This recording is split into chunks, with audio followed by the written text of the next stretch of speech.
Hey, muy buenas a todos. No sé si esto estará escuchándose porque estoy en un puerto.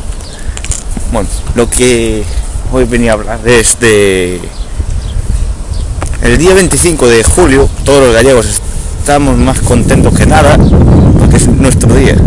Esto es un vídeo corto porque no sé mucho qué deciros, pero estoy contento de ser gallego.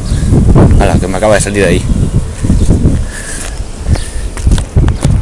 Hay gallegos por el mar, por todos lados.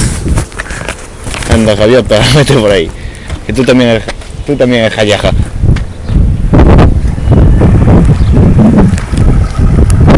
No sé qué decir, pero que estéis contentos todos. Y para los que no conocen Galicia, que vengan.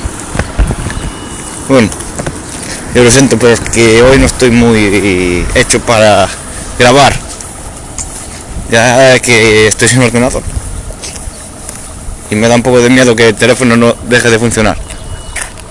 Bueno, felicidades gallegos. Bye.